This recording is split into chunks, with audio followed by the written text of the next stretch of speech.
What's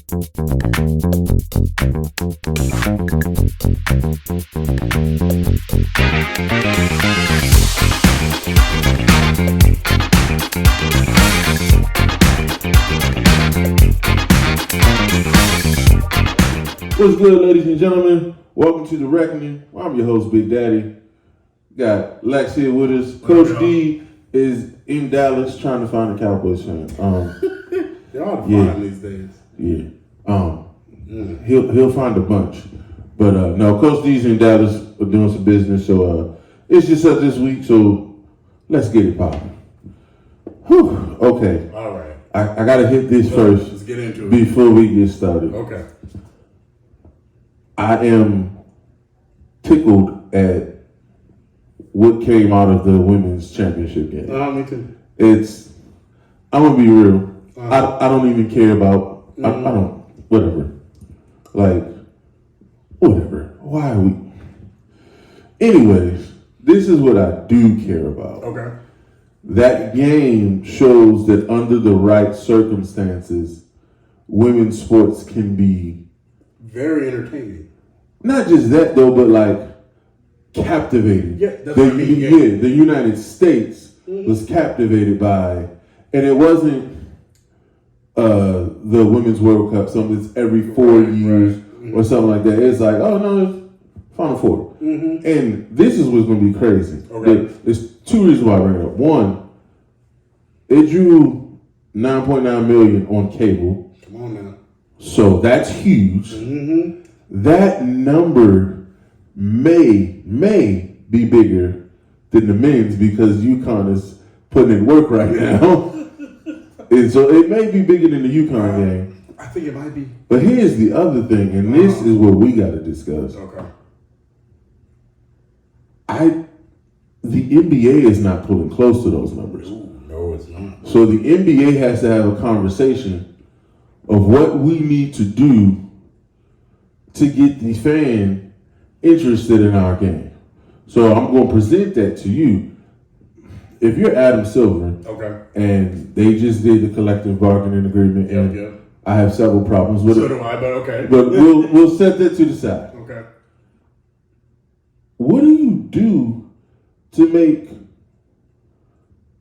Joe Plumber and Jane the housewife, or Jane the doctor, whatever Jane does? I don't want to say Jane has to stay home. We're not trying to put you in a box. No, I mean, and whatever your pronouns are, do you, boo boo? All right, just watch basketball. What do you do to get them to watch the NBA? So I think one of the main things that the NBA needs to do is it needs to be, and it's not their fault, right? So what I'm about to say is not their fault. I don't know if there's really anything that can fix that. But this is what I'm about to say. You have to make the NBA accessible. And what do I mean by accessible? You have to make people that don't look like you want to watch. And no, I know where you're going. And so no, I get that. Look. So no, I'm gonna say what you say nicely. I'm just gonna say it. Yeah, okay. The NBA has gone too hip hop. Yeah, it's not. Yeah, it's not. It's gone. The NBA has alienated the people who sit in the front rows and bottom seats. Yeah, exactly. So when they're home, they don't watch. Like, just call it space. Yeah. Okay. So here's the thing. And here, it's very difficult for people who don't look like us to gravitate and be drawn in to players that talk, act, speak. And when I say talk and speak, those are two different things. When they talk the way we do, and then they see the dichotomy when they get up onto the interview area after the game, and the way they speak, it's very different. So I'm gonna cut through it. Okay. I try to be so PC as we do this, but I'm gonna be real right now. Okay. The people that they don't want to root for in the NBA are the people that they root for when they're at their universities. And here is really what the problem is. Because it's not like college sports is not tapped into that same hip hop culture. The issue is, one, you don't act the way I want you to act. At college, there's more control.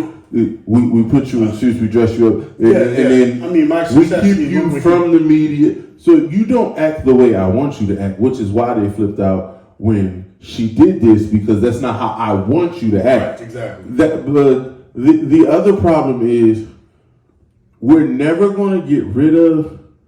I think you don't deserve what you get paid. Oh, I want you to entertain me. Yeah. Oh, absolutely. But you shouldn't be making what you're making. And there's this, there's this uppityness that comes with. Well, if you didn't play basketball, you wouldn't be a millionaire. And you wish you had the gifts I had. Like, that's really... Yeah. And so, I don't... Your biggest point, I don't think Adam can fix that. No, they can't. I don't think he can. They're not going to... The players today are not going to adjust to fit a narrative. Not that uniformity. No, they're not going to do I'm not coming in... And I mean... Like, I could argue it's good for business. Oh, yeah, but... For me personally, I'm not going to do that. Because I could argue, guys, if you come in suits, if we go through some PR classes, if we get away from hip hop and go to pop, and so it's a more inclusive type of music. So at the All-Star game, they had the African hip hop artists, which was cool, and I get that. But it should have, if you had Taylor Swift promoting her new album, you invite a different audience. Yeah. And so it's just connected to the bottom line. And that's the part they don't want. So you got this new collective bargaining agreement that's going to run for 7 years. But when you come back and the TV wants to re-up it, if women's college basketball is pulling more than you, the salary cap is about to go down. And if you don't think it'll happen, look at hockey. I was going to say. Look at hockey. Because hockey and the NBA was on par with and then the TV money dipped, and now hockey's like, you can get 5 years for $19 million. And it's like, it's not that it's bad money to normal people, but from an athlete perspective, hockey, every other sport, is at the bottom of the paying order. So the NBA has to look at some stuff. But congratulations to LSU on the national title. Proud of y'all. I gotta give it. It was a fun game to watch. Better than the men's tournament. Like, the shot making was great. The playmaking was good. LSU pulled away, but the first half of that game was really dope. I wouldn't say nip and tuck, but it was that you were like, oh, I don't know how this is gonna go. Well, for a minute, it looked like Caitlin was about to pull a Steph Curry. Yeah. And then they were like, oh, wait a second. Not today. Yeah, I was gonna say, because I mean, it was even funny the way, I mean, you mentioned it off screen.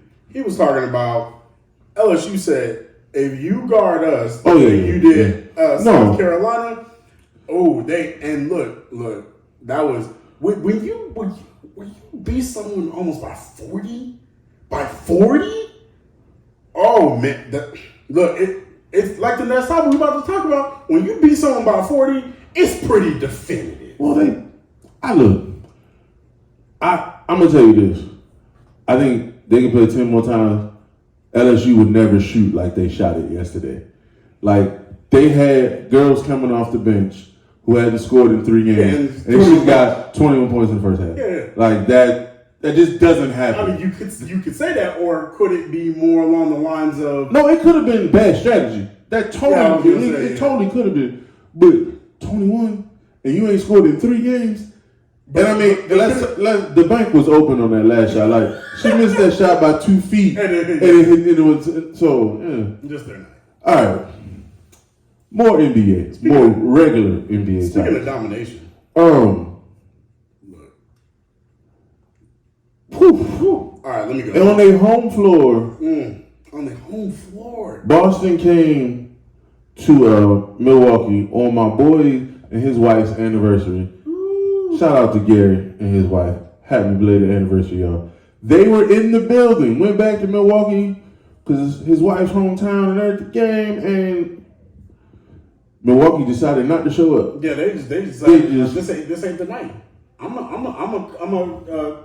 Yeah, they called in. Yeah, they took PTO that day. All right, so does it matter in the grand scheme of things? Did Boston just announce to the world they're the best team in the East? So it's a convincing win, because I mean, you can't beat someone by 40 and it not be convincing. No. But does it change anything? No. because I don't think now. Let me step back. And let me give kudos and props to where it's due. Jason Tatum is playing gangbusters. All right, I have had my. It's crazy because he looked tired a week ago. I know, right? Yeah, whatever. But I guess some young legs just need, I guess, right? But here's my thing. And you all have known, me watching the show, you know I've had my skepticism of Jason Tatum, and I'm like 100 turnover, 100, and that has not gone away. I'm still leery of him in the playoffs, but listen, 31, 30.9, 9, and 5? Listen. You looked at me crazy, and I told you. No, you did. I told you. You called it. He could become the best player in the league. You did. You looked at me side. I did. He got game. Oh, he got game. And look, and Jaylen Brown over here, he had what, 26, 7, and 6? Like, did you real quick on Jaylen? Yeah. Did you see that the Rockets are gonna they like we think we can do James Harden 2.0? I mean, here's the thing about the Rockets though. I don't know if Jaylen wants to. Like, I know he wants to be. Oh, he want to be a man. I know he wants to be. But do you want to be a one with the Rockets?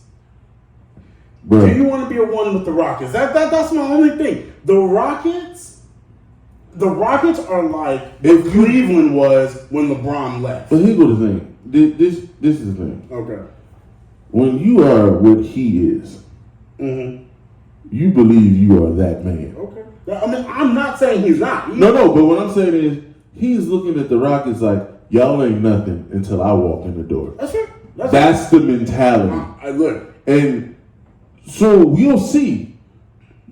Because we're going to talk about somebody else later who we think is on a level above him, and it's a struggle. Yeah. So, but is this going to matter in the long run when it comes to Celtics versus Milwaukee and 76ers? No, because at the end of the day, Giannis is still Giannis. Chris Middleton can give anybody on that team the business. And Drew Holiday is real. And we're not even talking about, we know Giannis is the best player, but can we talk about the most valuable player? Maybe being Brook Lopez?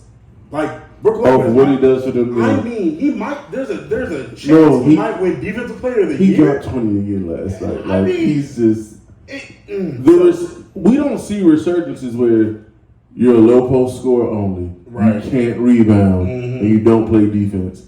And now you're a 3-point shooter who rebounds decently, but is a quality defender. And a quality shot blocker now? Yeah, it's, oh, man. It's crazy. Okay. What you think? You know I like the Bucks. You know I think the Bucks are the best team in the league. I don't think one game changes that, even a domination like that. Okay. I will say that Boston is a tougher opponent than Philly. I'm glad you said that. It's a bad matchup for them. I believe for the Bucks to win against the Celtics in a series, they're going to have to let Middleton and Holiday dominate the offense. Yes. Because what the Celtics did is what Toronto did a few years ago. Build the wall. And not build like the wall that our governor here in Arizona built on our border.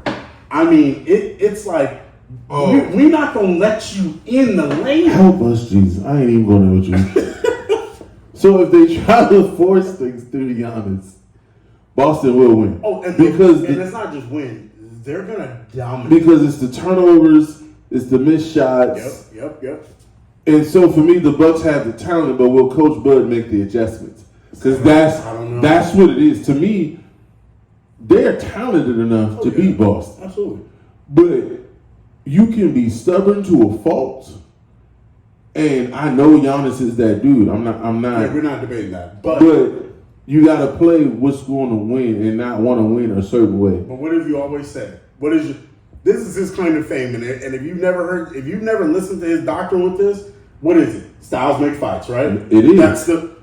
That is it. And like you said, but the Boston style. Here's the problem, and we saw this when Milwaukee won their championship.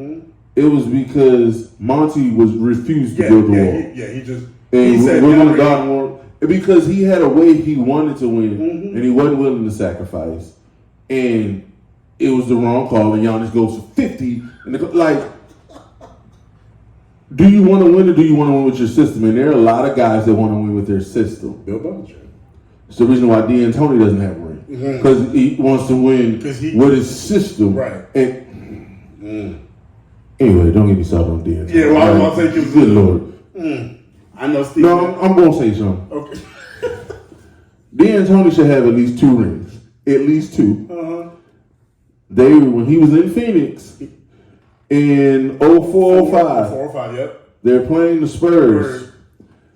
And Quentin Richardson is being guarded by Tony Parker. All Suns fans. And he's like, right now. Let me take him to the block. He's like, he can't guard me on the block. They're going to have to double this, going to open up our shooters. He said that. He said, that's not my system. And you went home.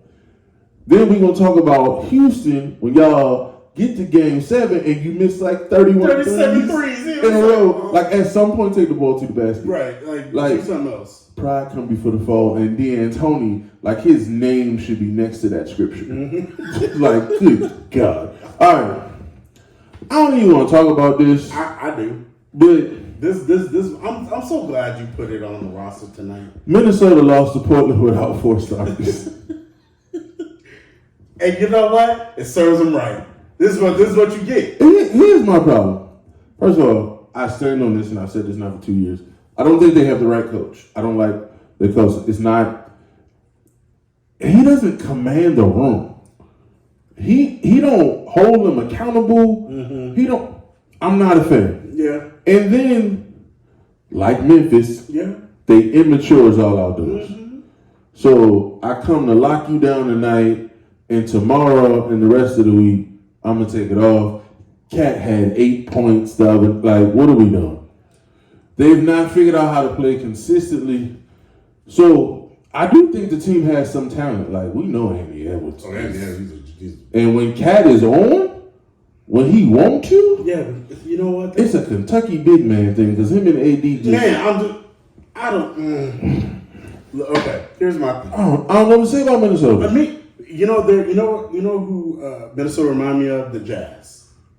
They remind me of the Jazz because when the Jazz, about mid-season, maybe slightly after, we were like, man, the Jazz out here, they're spunky. I'll tell you what happened with the Jazz, though. That's easy. Well, I know. Yeah, that's easy. But they started, fade. Yeah.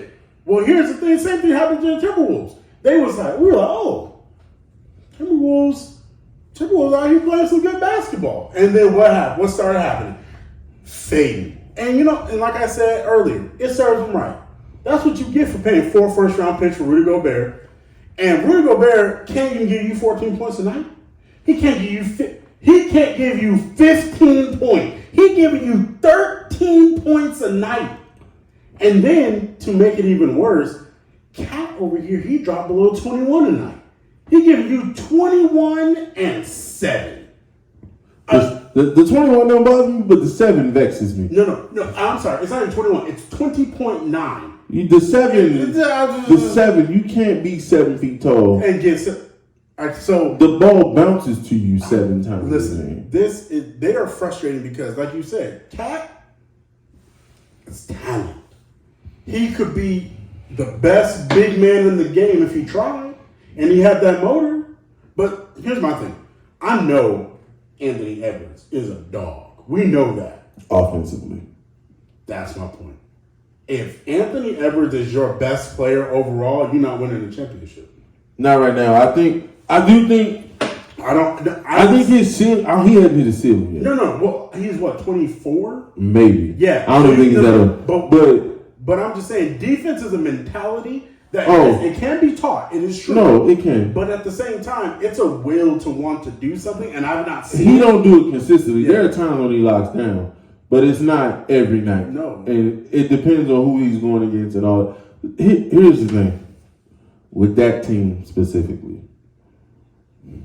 If you don't win with this roster, you ain't gonna win. You don't have picks anymore to supplement your stars anymore. Well, So that is problematic. I just look at this team and I say they need a guy. And I'm not saying fire and brimstone. That's not what I'm saying. Mm-hmm. I'm just saying somebody that's going to hold you accountable. Like Nate McMillan? Or... No, because see, we've done this thing with Nate McMillan where it's like, oh, because he holds you accountable, he's an old school coach that new school won't listen to. Mm-hmm. Like that's what we've done, and it makes. In order for a coach like Nate to work, there has to be. Like a Udonis Haslam kind of player? No, there has to be order from top to bottom. Like a Pat Riley, yeah, like Miami. So if there's not order, like I think Jason Kidd's in trouble. Oh, we talked about this a couple weeks ago. With Jason Kidd's only in trouble if Mark Cuban is if Mark Cuban comes out and says, this is our guy, and I'm telling the GM this, and he's coming back, then he's not. Right. But Mark is more like the other Dallas owner than not.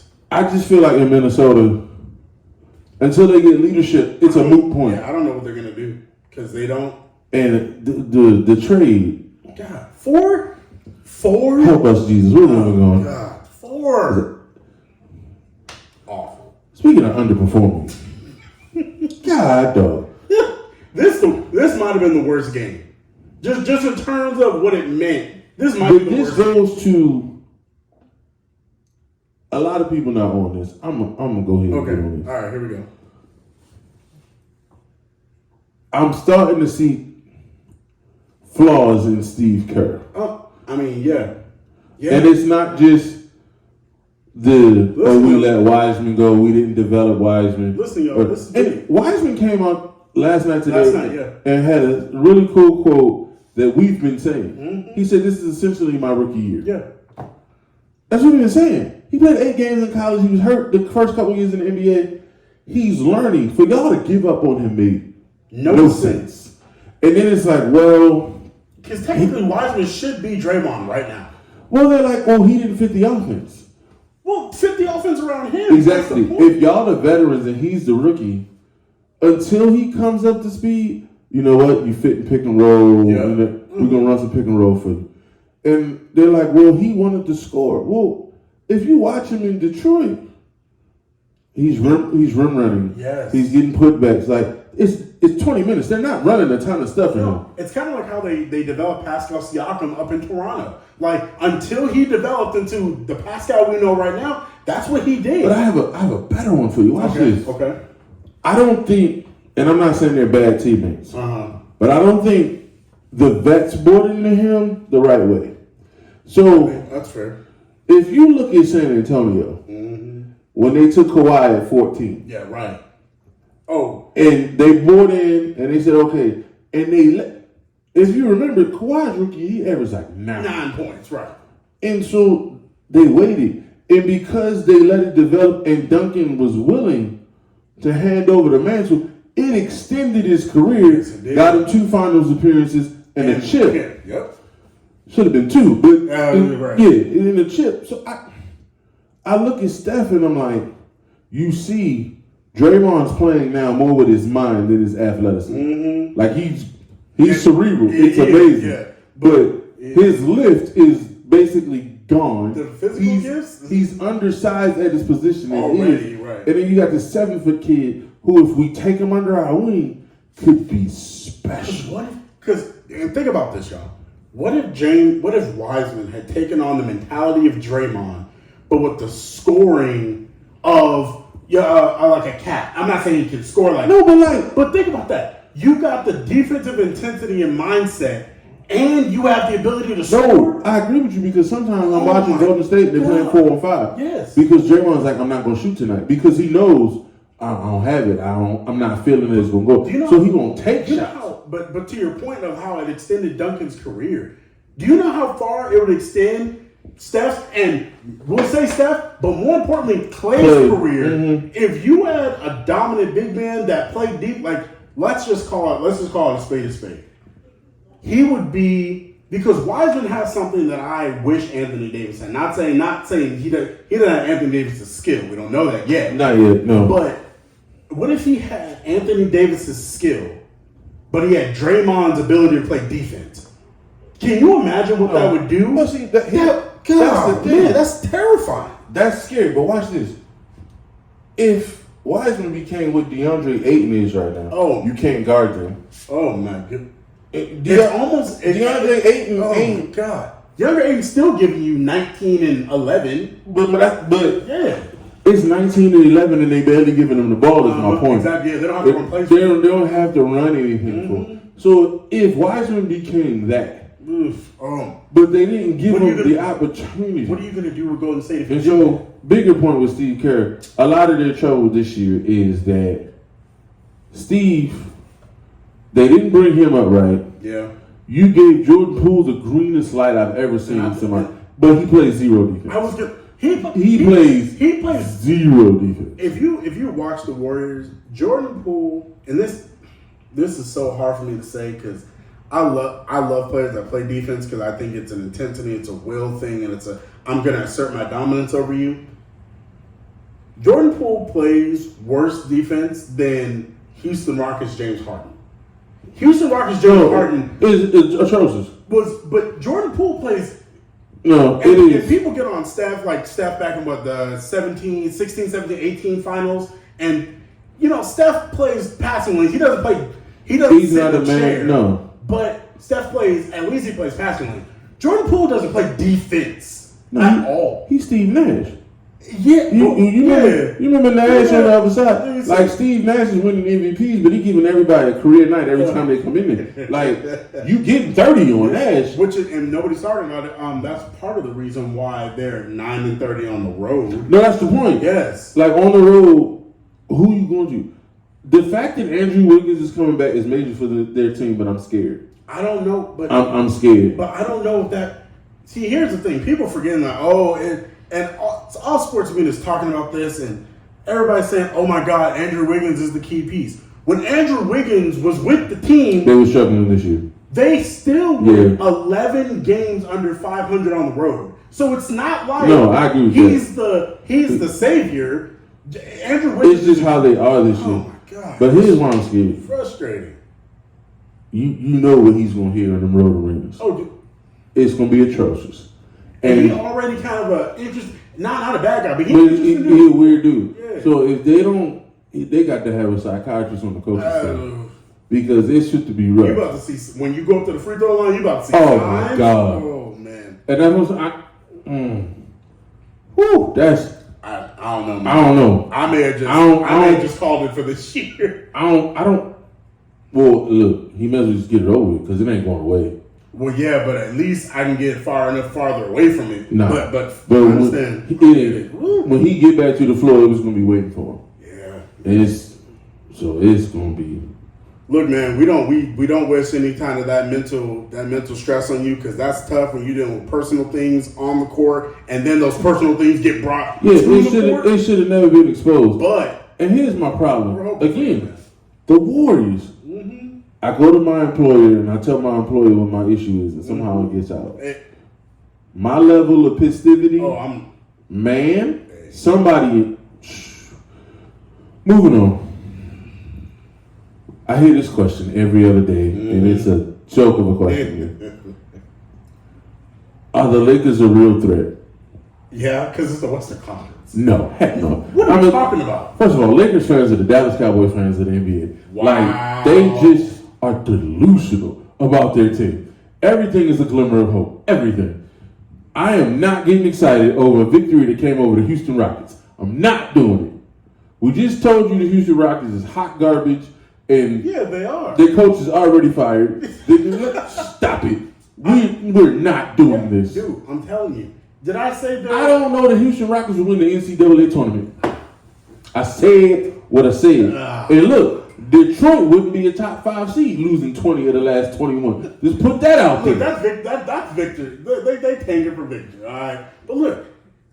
They lose to UConn. Anyway. Listen. You're doing the thing again. Okay, you're doing your thing again. You're doing the thing. And if you say I'm biased against the Lakers, you're about to have a problem. You're not. No, but you're doing the thing again. Okay? Listen. I am not saying that the Lakers can beat the Celtics, the Bucks, the 76ers. No, I'm not. We're not saying that. But in this Western Conference, nobody is a lock. Okay, I'll admit this. I'll admit this. Okay. I'll go this far. Okay. I think they could beat every team in the West in the series. Yes. Except because styles make fights. Yeah. I don't think they beat Golden State or Phoenix. They can beat Golden State because Golden State can't play on the road. But Golden State's going to have home court, and they're going to shoot them out the gym. Nah, see, that I don't necessarily know that to be true. Here's my thing. Steph and Clay. D'Lo guarding Steph. What? they really don't play defense anyway. D'Lo guarding Steph. No, but what I'm saying is think about it like this. And I'm going to put Steph and Jordan Poole on the floor at the same time just to mess with y'all. That's fine. So, if all your attention on Steph, you know what Jordan Poole going to do. Oh, absolutely. But on offense. We talk about defense. What are they going to do when you slow the game down and you give it to Anthony Davis? Which Anthony Davis going to show up? Which Anthony Davis going to show up? Okay, but here's the thing. Because I didn't see Anthony Davis let Draymond guard him. I don't know. Okay, I don't know. And that's the problem. Okay, but we also don't know which Warriors team we're going to get. See what I mean? We don't know. And then, to the Suns' point, you don't want to see the Suns into the finals. To the Western Conference Finals. No. Because the more D-Book and CP3 and KD get there, KD dropped 35 in 30 minutes. That's terrifying. That's scary. But you want to know what's terrifying? I'll tell you what's terrifying. Okay. Mm-hmm. CP3 came out and said that they're struggling in the first quarter. Because, they don't know how to. They're trying to run sets. And so he just decided, go pick up basketball. We're going to just hoop. Yeah. Get to a spot, tell me where you want it, I get it to you. And the fact that we going out winning NBA games, playing basketball like we in LA Fitness, that should bother people. Yeah, because if we do get to the point of where we're set and we're comfortable and we're running stuff, because like right now, as you know, the starters are carrying it. Yeah. But when we can get sets and now we can make other people better. Yeah, but see, here's the thing. Again, here's the thing about the Suns. I still don't think the Suns do it this year. You have no depth. No, I agree. And so again, Landry Shamet. And so my whole thing is this: you can't run KD 41 minutes a game. You can't even run Book 39 minutes a game. But to that point, you can't run Braun 38 minutes a game. Yeah, you could probably run Braun like 31, 32. He gonna pull a groin. No, but what I'm saying is he gonna pull a groin. But you can't. But then you also can't. You can't run the Korean War veteran 39 minutes a night. So again, it's like those two teams. It's weird. It's like they're evenly matched because DeAndre Ayton ain't gonna do nothing with AD if we get the right AD, right? I've seen Ayton play him, but it's weird because I've seen Anthony Davis cook him. And then I've seen Ayton go 25 and 15. Yeah, because AD decided not to play. Yeah. So, it depends on both of them. But again, because Ayton is different when they feed him. Oh, yeah. When they feed him, he's a different player. He's a different guy. He's a 25 and 13 guy if you feed him. But here's my thing. Think about the Suns. I'm not even talking about Golden State because I think the Lakers can beat Golden State. I'm not worried about that. It will be a 7-game series. But here's the thing. Your confidence in the Lakers my confidence. They've shown you nothing for you to be this brazen. But again, think about the West. I am confident in the Lakers because I'm not confident in the West. Well, the West is turf. That's but the Lakers. They're a threat in the West. Nobody said in the NBA. We're just talking about the West. No, I'm giving them a puncher's chance, but you out here talking like, they'll get to the second round. If this go longer than 8, they taking it like. Well, yeah, if they're going to the second round. The deeper this goes, the better it is for my fighter. No. I think it's like this. I think depending on what seed they get, right? I think the Lakers. This is my view of the Lakers. I don't know if the Lakers are going for the 6th seed. They might if they can get 6, they'll take 6. But they don't want 5 because they'll face Phoenix. No, they want 6. And you know why they want 6. Of course. Because ever since I said Sacramento deserved respect, they didn't fell on the toilet. I feel some type of way. I was talking about light the beam and respect the Kings. And it's like, we won't completely stop playing defense. We're not going to win these games. And we're going to remind you why we're the Kings. And we're going to show you why we made the playoffs in 16. Look. So, and that's what I'm saying. So if they can get 6, they want 6. If they can get, they don't. But if they get 8, like let's say they're in the play-in, right? Let's say they don't get the 6. If they get 8, I think. Oh God, I hate to say. You see what I mean? No, if they get 8, I think Jokic down his leg. Yeah. That he don't want it because the pressure is going to be on Denver in that series. Yeah. And I don't think Jamal Murray wants that. I don't think Jokic wants it. We know Jokic. And then Denver's bench is non-existent. So I think and I don't know how you could contort that, right? Like how to either get 6 or stay in the play. No, I get it, but here's the thing. So if they were to get to 8, I'm with you. Mm-hmm. Puncher's chance, legitimately. Yeah. Like that might be a coin flip. Yeah, 1 or 8, or 6. Here's but the if they problem. get 7, Here's the problem. The play-in is like the NCAA tournament. Yeah, exactly. Okay? So that's a dicey situation. Like that's very if you get there, cool, but getting there is not. So, yeah. So we'll see. Are the Lakers a threat to your point in the West? Puncher's chance. Will they get swept in the finals? Absolutely. Oh my God. They would get swept. Milwaukee. Oh, forget Milwaukee. I'm not even talking about Milwaukee. We're not even talking about Milwaukee because that's not even a good conversation. The 76ers. But okay. Joel Embiid. I'm taking 76 and 5, but I'm taking Milwaukee in 3.5. Tell us. So you basically answered our next question. Can the Suns pull it together to win the title? I don't know because I don't know about. People discount chemistry because they talk about this is basketball. Yeah, exactly. But it's true. LeBron's first year, they didn't get it done. Chemistry is a real thing. And so, but here's my thing. If you were going to have chemistry with anybody, KD the easiest superstar to do it with. Because KD don't need the ball. KD gave you 35 and 30 minutes. Look, can they get it done? Sure. But I don't know. But here's my thing. Because everyone on their team is injury prone. And that's a little bit scary to me. Your bench has to play. And because they depleted their bench for KD, if you still had Mikal Bridges, okay, y'all got this. Y'all are fine. Especially this Mikal Bridges. Even if you still had Cam Johnson, because he's a big body. Ooh. But this Mikal Bridges is balling. He looked like a max player. Which, this is not the player that we saw in Phoenix. We were like... Oh. No, he admitted that everybody going down and him getting the ball gave him more confidence, and he never turned it off. I don't think he's a 1. But he's a max player, though. Oh, if Tobias Harris is a max player, he sure is. Yeah. But... if Brandon Ingram a max player, so... Don't sleep. No. Brandon Ingram is that dude. Okay, he that dude, but Mikal Bridges with his offense and play defense... He that dude too. Don't sleep on Mikal Bridges either. I'm not sleeping with him. Yeah. Brandon Ingram. If you compare him to Tobias Harris, don't do that. Time out. We dog Tobias Harris because I do dog Tobias Harris. But when Embiid is out that lineup, Tobias Harris is a different man. Okay. It's like they don't use him properly. Because I've seen Tobias Harris when he get the ball and they run through him. Oh, it's different. See, this is what you did with Tatum. I'm just looking at the track record of Tobias Harris. I'm looking at the track record. The track record of Tatum is different because let's be fair to Tobias though. Be fair. I agree that he hasn't produced up to the level of what the contract should be.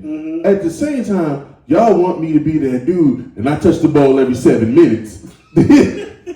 Where I'm supposed to get a rhythm. Because we done threw it in the post 35 times, and James Harden dribbled for the last half hour, and then the shot clock running down. You're like, here, Tobias, do something. When he's in a rhythm, he's a different guy. And I know Doc coached him with the Clips, but I don't think Doc's system fits him. Listen, I got problems with Doc Rivers. Look. So we're not going to... Tracy McGrady said it. Yeah. There is a reason why Doc Rivers is the only coach. I think he has 3-1 blown leads in the playoffs. and no other coach has that. At some point, the finger has to point back at three. I respect Doc, but I got a problem with Doc though. I just do. I like. Look, I'm glad you a good coach, but that's all. You're a good coach. You're not like people talking about Doc like he Greg Popovich. I get it. Boston changed his legacy, and if he doesn't get Boston, he an average coach. But see, but again, they only won one ring. People talking like the 08, people talking like Paul Pierce got like 6 rings and Kevin Garnett got 3. No, they got 1. Okay, but they got why 1. do you always put me in this position? I'm just saying, like, no, I'm not saying I gotta be fair to Doc.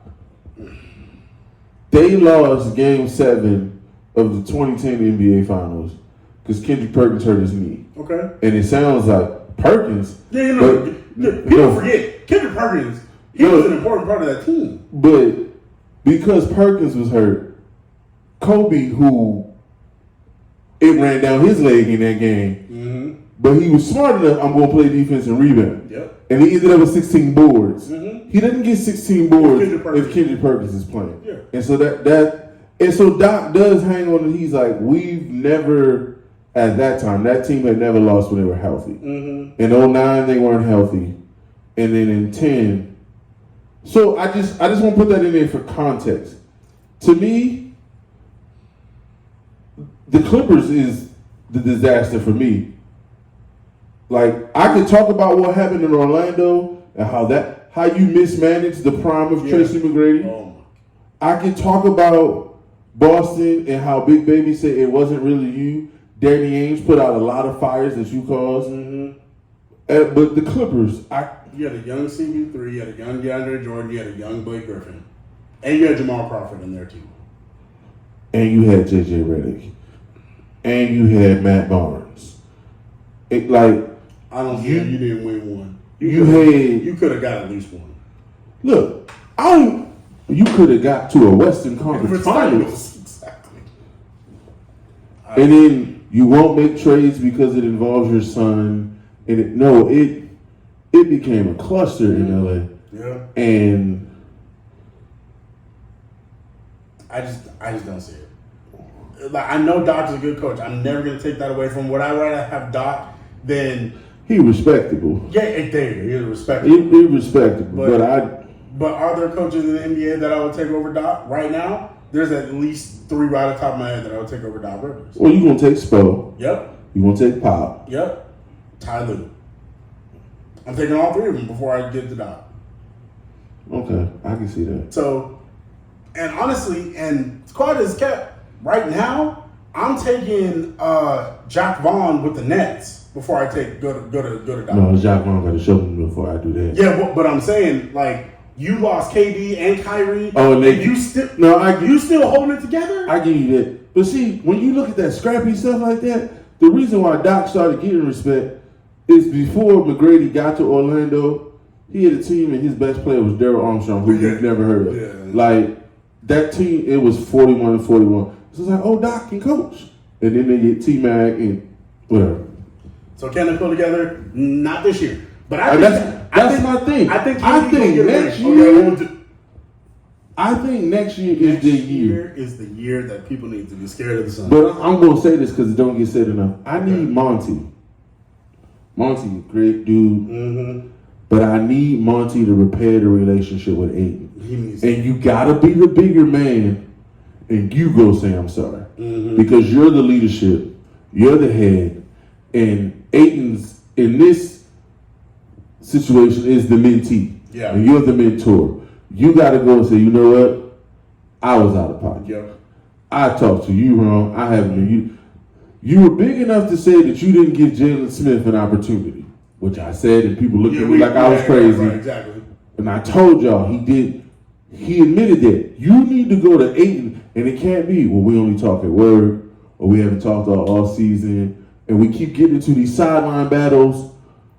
Phoenix ceiling is different if Monty and Ayton can get on the same page. Yeah. That's just real. Man.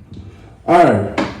Here we go. We have gone through the entire NFL roster of prospects except one position. Oh, we still got to hit tight ends. I forgot about tight ends. We did forget about tight ends. It's all right. No, we got y'all. We will never let you guys slip. But we got and I love tight ends. How did that happen? I don't know how I forgot either. How did that happen? Especially because my favorite tight end played for Georgia. My favorite tight end. Everybody's talking about this tight end out of Utah. We'll get into that. No. We'll get into that next. Look, Skip called him the new Dalton Schultz, which is not a disrespect. No, the Dalton Schultz is solid. Yeah, so, but. We'll get into that next week. We got you. But this week. Woo-hoo. This week is what you want to hear. This what you came here for. The top 5 quarterbacks in this year's draft. Okay, all right. I'm going to let you go first. Okay, all right. So I've been watching tape. Man, I've been watching tape on all these quarterbacks. I've been looking at what do I like, what don't I like, and then what are things that some people call red flags, and I'm thinking, it's more of a light yellow. Not really red, but a light yellow. But my number one overall quarterback in this draft is C.J. Stroud. Ooh. Right. I think it's C.J. Stroud. Not because I think it's because he's got the size.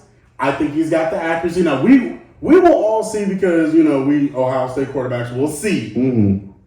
Cardell Jones, Dwayne Haskins. No, facts are facts. He was accurate while he was there, but he's throwing to pros. Yeah. Some dogs. Man. Whew. So C.J. Stroud. So I'm going through and I'm trying to quantify what I'm seeing on tape. So then, I decide, okay, I'm going to go look at Pro Football Focus. They biased, but it's fine. They give you some good numbers. So C.J. Stroud for the deep ball got a 94.2. Scale of 100. Mm-hmm. 94.2. Now, the concerning part, and this is a yellow flag. It's not a red flag. It's a yellow flag for me. The pressure rate, 43.9. That's a problem. But his intermediate is 89. Mm-hmm. So the deep grade is 94, the intermediate is 89. When he's under pressure, 43, which is not great. But again, I think that can be fixed. I think that's more about not trying to use your athleticism. Just keep your eyes downfield. Plus, you go and play with the better off. Maybe a better offensive line. Probably not. Because if you go to the Texans, you definitely not going to have one. No, he's playing with a worse offensive line. And what's going to happen is he's also playing under the clock that's much faster. Yeah. So, like you're in college, you can pad. Yeah. Pad. You pad twice in the NFL. You're going to get destroyed. Yeah. So, but I got C.J. Stroud as my number one. Number two is Bryce Young. The only reason, and like I said, I'm so proud of you. No, I don't have bias. I don't have bias. I just know when the best players stick out, who the best players are. Bryce Young, the only reason, because he has his deep grade is better than C.J. Stroud. His pressure grade is better than C.J. Stroud. His intermediate grade is better. Mobile, though. He's more mobile, here's my problem. I think he's small. And he's small, man. No. He miniature. He's not Kyler. Kyler is miniature. No. Kyler is a toddler.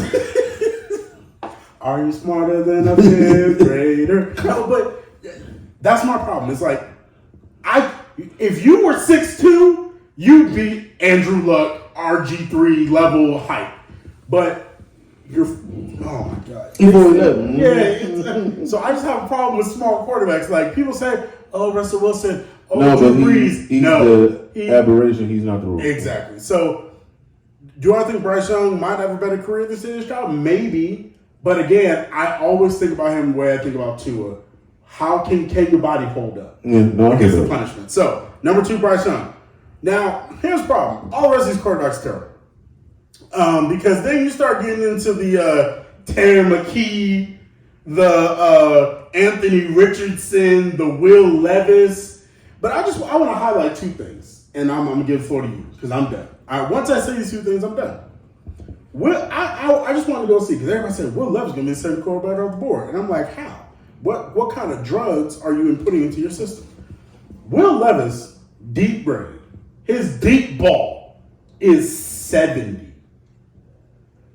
70. Okay.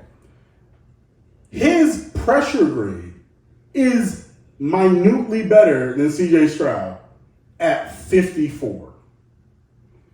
Then let's talk about this. Neither of us like the Stanford quarterback, right? We can both agree. Oh, my Lord, my Lord. We can both agree that, right? Listen, his deep grade is a 90.4. Will Levis, with this Brett Favre arm that he supposedly got a 70. How you let Tanner? No. Oh, absolutely not. Oh, and Tanner is just only slightly worse under pressure than you? Unless Will Levis is somehow Justin Herbert again, and we just completely missed it, or he's Josh Allen, and we just like, oh my God, we just missed it. He's gonna be the. I don't see it. I don't see it. And then last thing, Anthony Richardson. Okay, let me tell you something. In the NFL, there's this thing called accuracy. Okay, and accuracy means, can I get the ball that's in my hand to my wide receiver's hand, right? And here's the problem. We know that in baseball, you're going to fail more than you win. If you bat 300, you're going to the Hall of Fame. That's a 30% win rate, right? But here's the thing. In football, you need to be 63% or better to be considered good. Not even great. You're just an average NFL quarterback. And I say 62, 63%, right? Anthony Richardson,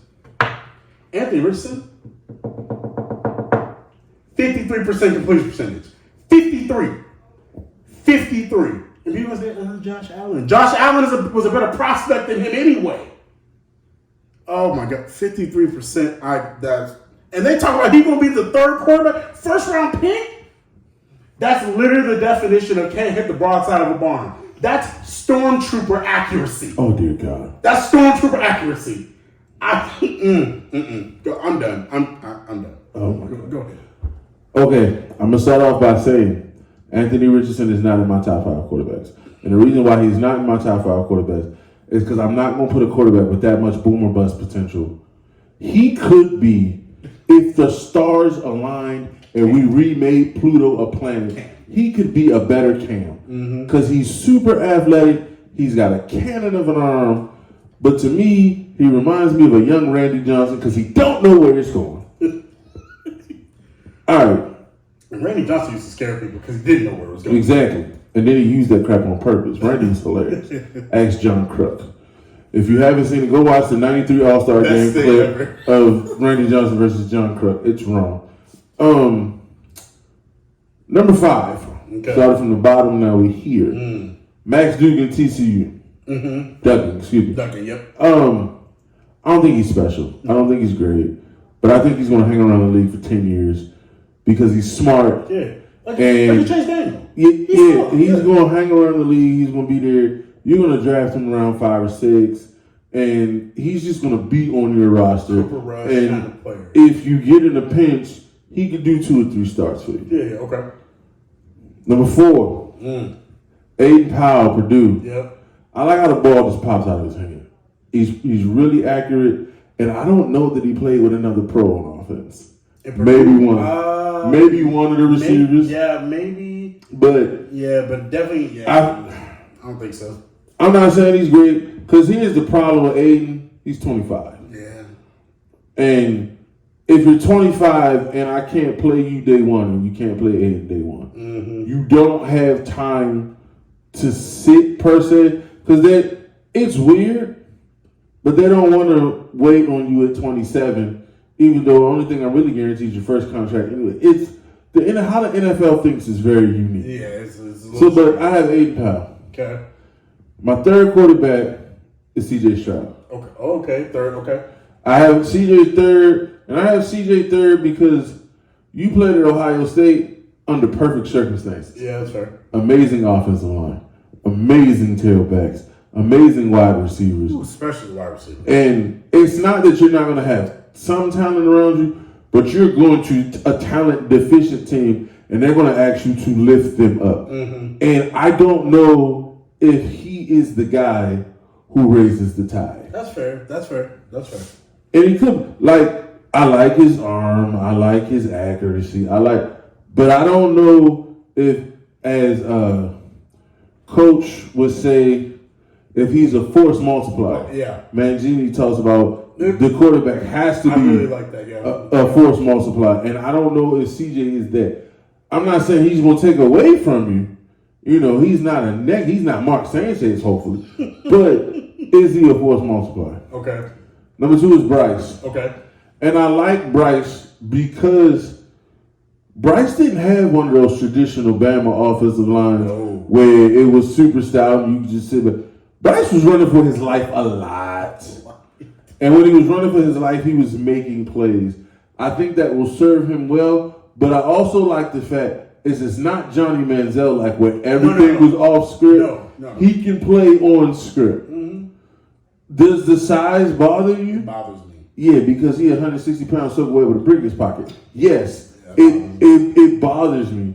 But at the same time, I think whoever drafts him, the next week is going to have him at rookie camp, and he's going to be on a meal plan and a weight bulk right away. Yep. And so I need you to bulk. I think the NFL is going to deal with that. He's not the first quarter, but like you can't be Pat White. And I don't know if y'all remember Pat White, but Pat White came in skinny, and he left broken. Jeez, whoo! He tried to run up the sideline, and he met a man by the name of Mr. Harrison, and we ain't seen him since. Mm-hmm. Like Pat White ain't been on camera since then. So they have similar body builds. They do. Woo! So you hope Bryce learns from that. My number 1 is going to shock people. Okay. He wasn't even on your list. Okay. He is going to have to sit his rookie year. Okay, that's not a bad thing, though. Hendon Hooker out of Tennessee. Okay. All right, let's have a discussion about this. In the chat, give us your top 5 quarterbacks. Here's my thing about Hooker. I didn't put him here for 2 reasons. 1, ACL tear, sick, right? Mm-hmm. But Tennessee's offense is really gimmicky. It's a gimmicky offense. And I'm not, listen, I am not. But he makes pro No, throws. he does. He's got a nice arm. Here's the thing. People don't know this, or if you might if you follow college football. He had the highest QBR the last 2 years in college. He had the highest QBR. And we know how QBR is actually sometimes because somehow it can overrate you too. Yeah, because somehow what's the name? Never mind. You'll go see QBR. You'll have quarterbacks that threw for 300 yards have a worse QBR than Dak Prescott, and he threw 2 picks. So we'll see. But he had the highest QBR of quarterbacks in the last 2 years. I like it. My only problem is they didn't run a pro style offense at Tennessee. So I don't know, like, what are you? But that's why the injury could be a blessing. No, it could, because it's going to make you unlearn. Well, you get to sit, you get to learn, and there's no forced pressure. Yeah, that's fair. And he's not going day 1. He probably won't go day 2. He might go day 2. So you're going 4th round or later, probably. Oh, wow. Oh, I don't think that low. I don't think his talent is that low. Yeah. I think because of the injury. So, little backstory. Okay. Dennis Dixon was about to win the Heisman from Oregon. Mm-hmm. Tore his ACL 6th round. Mm-hmm. Oh my man, with Aaron Murray. Oh yeah, it was killing it at Georgia. Yeah, doing great things. Tore his ACL 6th round. Okay. So I think he has a higher ceiling than Dennis or Aaron, but I think if he can get that ACL back, and he's gonna sit. I think he could be the best out of this group because nobody in this group is like, oh, that's the next Elway, or that's Pitt. No. So I think, and to me, the big thing, like we always talk about, is where you go. Mm-hmm. Who's going to take you? And honestly, this is what I would want. Okay, all right. If I was him, mm-hmm. I want to go sit in Seattle. And the reason why I want to go sit in Seattle is because Geno's got that deal and I have no pressure. Okay. I can get fully healthy, and we see what Pete does with talent that's thought of less than. Okay. Because Russell, remember, people forget Russell came out in the third. Oh, yeah. What nobody think about, like, Russell came out in the third, and people's like, no, you're starting. So a situation like that, or if you could go to the Rams late, and how long is McVay going to be there? Yeah, if McVay grooms you, I like that. But he needs a situation where he can go and just, all I'm worried about the first year is rehab and watching tape. Okay. Rehab watching. I like Hendon. I do as well. I didn't put him on my list because I have if your offense is gimmicky, I just don't know about you. But you cannot deny his talent is top. It's top 5, easy. Why is Will Levis not on my list? I'm gonna go home with this. I'm a Ravens fan. Grew up in Baltimore, and there's a guy by the name of Kyle Bowler. If you're a Ravens fan, you already know where I'm going. Oh man! Kyle Bowler in college threw for 49% one year, 47% another year. And then he has a decent year in the middle. And when we go to his pro day, Brian Billick falls in love with him because he can throw the ball 70 yards off his knee. When do you throw from your knee in the NFL? I don't know. I don't know how because you be down, but okay. But made them fall in love with him. Like Levis, he was a bulky young man, lifted weights. Other than Cam Newton, who wasn't the most accurate guy, we have never seen a quarterback be swole and it produce on Sundays. Nope. Ask Brady Quinn what them 22 reps at the combine did for him. Not a blessed thing. Billy used to tell Bowler, I need you to stop bench pressing. Yep. I need you to lay off the curls because it's affecting your accuracy. And Bowler wanted to look good at the beach. And that's fine. You know, you want to be swole, cool. It doesn't translate into quarterback. Nope. What quarterback do you know that's like just completely Just stacked? No. None. It don't work like None. that. Because quarterbacking in some ways You need is to like be life. You need it's to be golfing. You see golfers Yes. like Tiger and or Tiger Roy wouldn't McIlroy. bench. Yeah. Because he said it was going to affect his swing. Exactly. So Look at Tom Brady. exactly. Look at John Elway. Like Look at Dan Marino. Terry Bradshaw a little stocky, but he still was. But he wasn't. He wasn't. He wasn't benching and walking around looking like a linebacker. So, having been through the history of Kyle Bowler, And that's why his deep grade is so bad. Will Levis is not on my list. When you show me, I learned. Kyle Bowler taught the entire Ravens community. Don't do that. So send us your top 5 quarterbacks. If you think we got it wrong, let us know. Let us know Look, in the comments. like, share, comment, subscribe. We appreciate you. Until next time. Peace.